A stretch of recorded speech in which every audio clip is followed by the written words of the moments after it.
বিশ্বকাপের স্কোয়াড ঘোষণার আগে ৬টি প্রীতি ম্যাচ খেলবে ব্রাজিল। ২০২৬ বিশ্বকাপ প্রস্তুতি।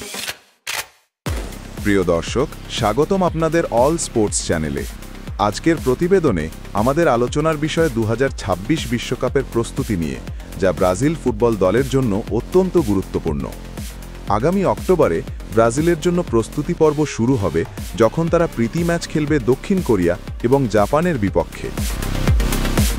২০২৬ বিশ্বকাপের জন্য প্রস্তুতি হিসেবে ব্রাজিল ইতোমধ্যে দক্ষিণ কোরিয়া এবং জাপানের সঙ্গে প্রীতি ম্যাচ খেলার বিষয়ে সমঝোতা করেছে।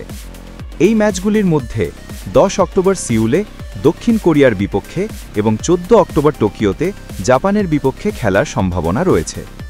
আগামী নভেম্বরেও ব্রাজিলের প্রীতি ম্যাচ খেলার পরিকল্পনা রয়েছে। তারা আফ্রিকান কোনো দলের বিপক্ষে ম্যাচ খেলবে। তার পরের মাসগুলোতেও, অর্থাৎ আগামী বছরের মার্চে ইউরোপিয়ান দলের বিপক্ষে আরও প্রীতি ম্যাচ খেলার কথা ভাবছে ব্রাজিল। এছাড়াও বিশ্বকাপের স্কোয়াড ঘোষণার আগে ব্রাজিল ৬টি প্রীতি ম্যাচ খেলবে, যা তাদের প্রস্তুতির একটি গুরুত্বপূর্ণ অংশ। ২০২৬ বিশ্বকাপ শুরু হবে ১১ জুন থেকে, যা আয়োজিত হবে যুক্তরাষ্ট্র, কানাডা এবং মেক্সিকোতে। বিশ্বকাপের আগে ব্রাজিলের বাছাই পর্বের শেষ দুটি ম্যাচে অপেক্ষমান রয়েছে। সেপ্টেম্বর মাসে তারা চিলি এবং বলিভিয়ার বিপক্ষে দুটি গুরুত্বপূর্ণ ম্যাচ খেলবে। এমনকি ব্রাজিলের কোচিং স্টাফের মতামতের ওপর নির্ভর করছে আগামী বছরের জুন মাসে আরও দুটি প্রীতি ম্যাচের খেলা।